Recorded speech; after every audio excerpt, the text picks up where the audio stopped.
just wanted to share who we are, give you guys some insight into that, our stories. How did we become who we are today? What brought us here, our childhood, right?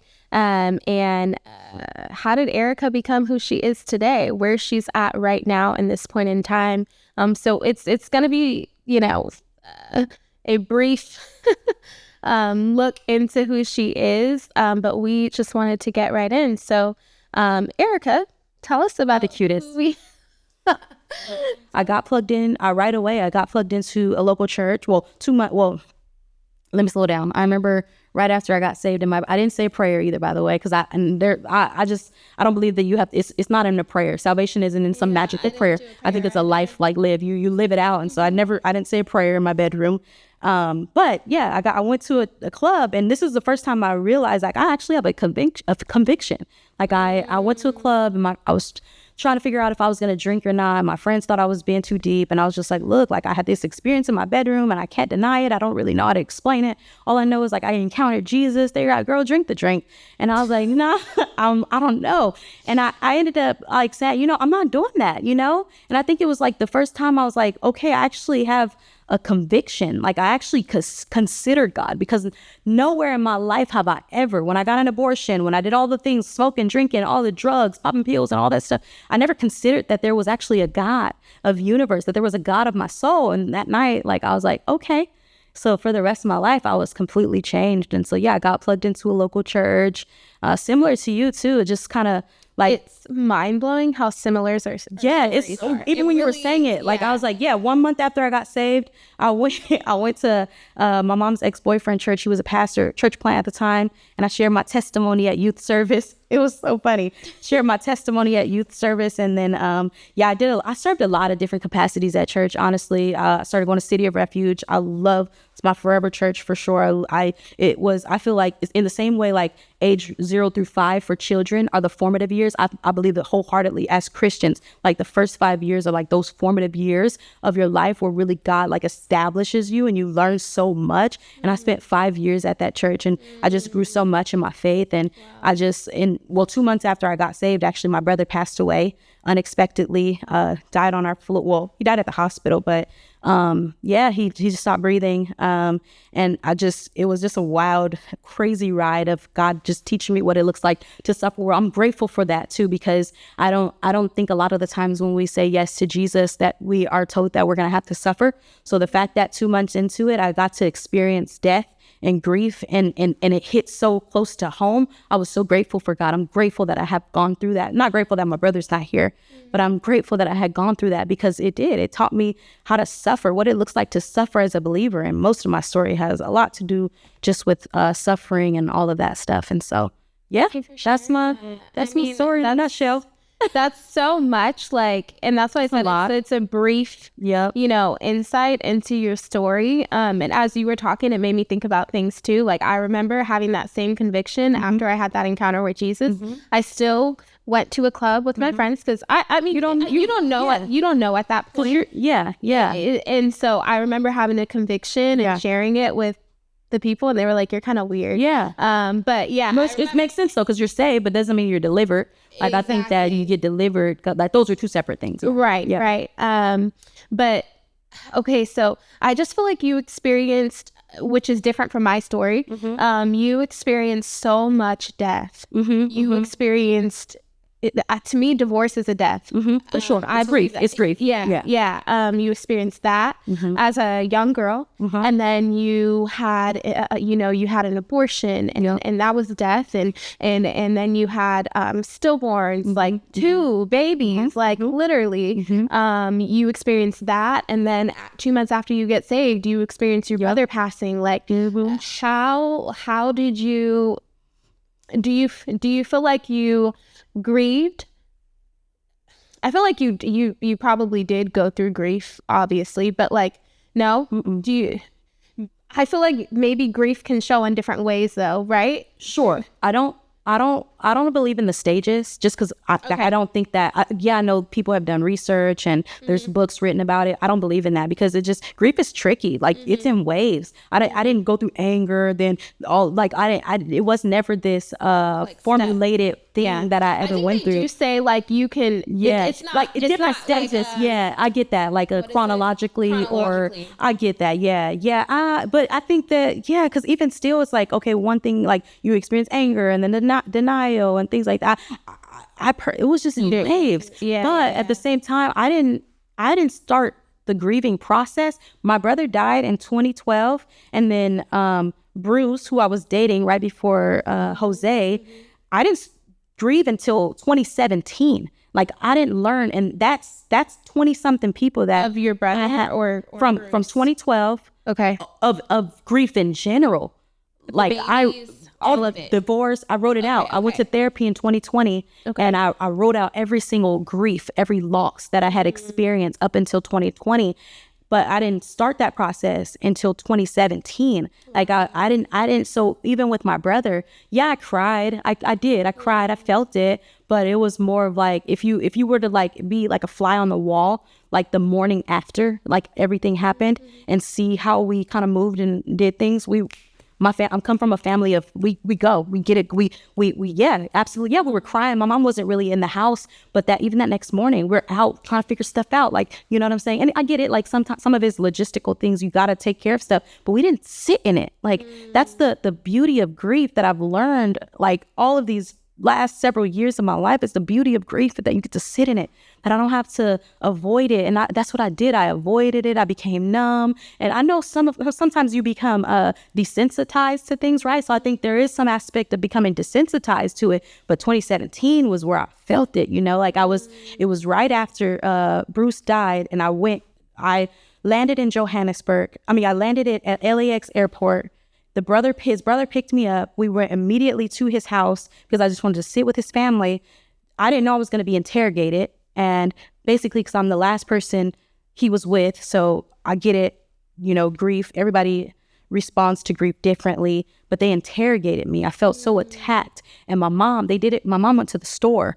They waited till she left to start grilling me. And I'm like, dude, I don't know what to do. And so as soon as she got back, I said, can we leave?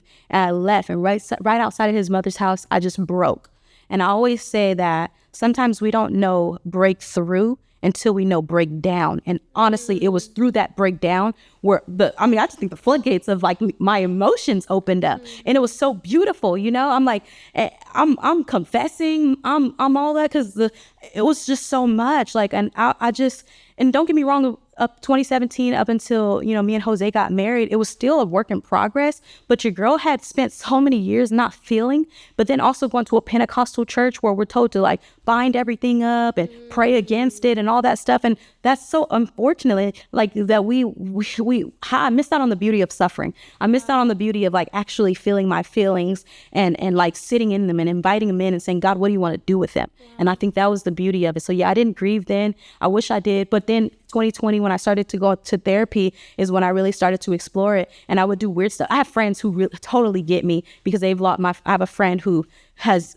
experienced some grief as well. But I would literally intentionally just pull up my brother's pictures just to cry, just because I wanted to cry, and I wanted to grieve his death. And it sounds weird, but weird. It was just my way of like, this is how I'm gonna grieve. Like, I'm gonna feel this, every ounce of it, all of it, because I spent so many years not feeling it. Wow. Yeah. There's just so much. I just felt like your story needs like 2 parts. That's it. Okay, so you said it was Bruce who you were dating before Jose. At what point did you and Bruce get together? Like, how old were you at this point? Because you had already been saved. Yep. Yeah. So I got saved 2021, 2, 3, 4, 5, 7. I think I was 20, because I got saved. I was 21. No, was I 21 or 22? I was 22 when I got saved. Okay. And then I met Bruce in Bible college. He was my friend.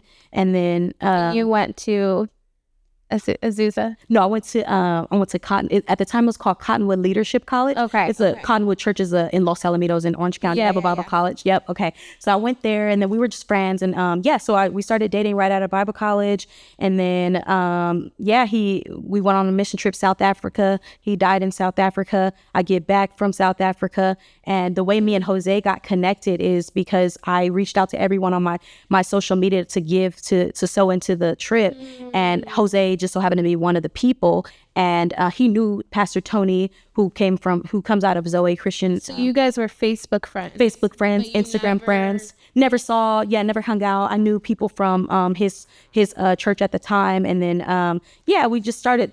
Let him tell it. I jumped into his DMs, and kind of I did kind of jump into his DMs, honestly. But we just kind of casually started talking. He was in a relationship at the time that his pastors didn't necessarily agree with. But once that kind of got severed and he broke up with her, we started dating. Started dating in August of 2018. December of 2018, we were engaged, and then we were married March 2019. Wow. And we're waiting for kids. Put us in the game, coach. Yeah. Girl. Give me babies. Right. Our stories are just so similar, and like the connections and everything. Yeah. Like, okay, so you guys were quick. Yeah, obviously. Yeah, y'all get it. Yeah, we get it. So you guys connected in you said that was 2017? Yeah, I think 2017 we started to connect. Yeah. Okay. Yep. I think I asked him about Takeover because I had cousins that I had started discipling, and I was like, I want to take them to Takeover. And then we ended up going to Takeover. I took them, but and then late 2017 is kind of when we became, or 2018, January 2018, we started becoming friends. It was just kind of cordial, texting and things like that. And then March 2018, we became friends. And then that period, March to August. You were at the same service I was at in March? Yes, yeah. Okay. Yep, so it was March when we became friends. We weren't officially dating. He actually took me to a coffee shop out here in Rancho to ask, because we were going to Rhetoric. I think Rhetoric, yeah. Yeah. So he asked me to be his girlfriend. He's like, will you be my girlfriend at a coffee shop? It was the cutest thing. No one has ever done that before. So that was like really sweet. Yeah. Okay. Literally our stories are so similar. It's crazy. Okay. So then you guys I was at your engagement in December 2018. You were like, so yeah. It was funny because I remember our conversation vividly. So yep, it's funny. And then you guys get married in March of 2019. We got married in May 2019. Okay. And so where are you guys today? Yeah. What has life been? Ooh, similar to you. When we got married, our honeymoon was a 3-city tour takeover. He kept apologizing. I was like, look, I counted the cost, Right.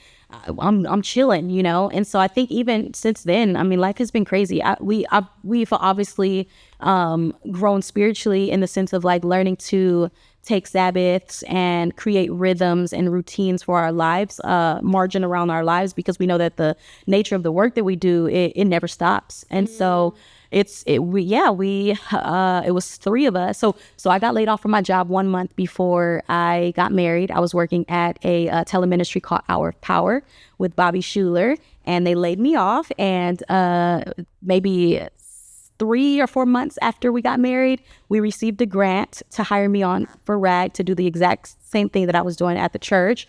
And it was just 3 of us. We would work outside of Starbucks and have our little meetings in Starbucks, just the 3 of us. Honestly, we always say, we make jokes and say 3 and a half of us ran a 3-city tour.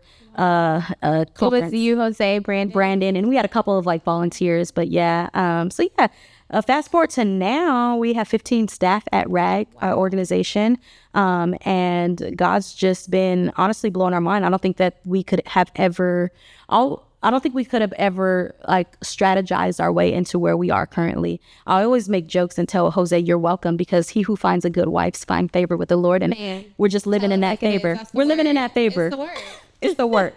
I'm just the messenger. And so, 15 staff, full-time staff, 1 in Texas. And now we're just okay, God, like, you know, we're here, we're doing the ministry. But now there's just such a strong desire to start a family. And similar to you, I have such a burden for the breakdown of family. I have such a burden for the fatherless generation, not just because it's my story, but because I just believe, man, there's such an attack on families. And I just believe that God is crazy after this generation to see them be who they're called to be. But it starts within the home. And so, yeah, girl. That's so good. That's so beautiful. I know. I'm gonna keep saying it. I'm praying it with you. So I have dreams that we'll be pregnant together. Ooh, like, you know. Okay. So okay. Like, I receive. I'm praying it with you. Let's go. I did have a question because I feel like thank God for that. Yeah, it's okay. Your story is just like crazy. Fine. So like, I have one more question before we close out. Okay. How did you know, even with all that you went through? Okay. What made you know that Jose was it?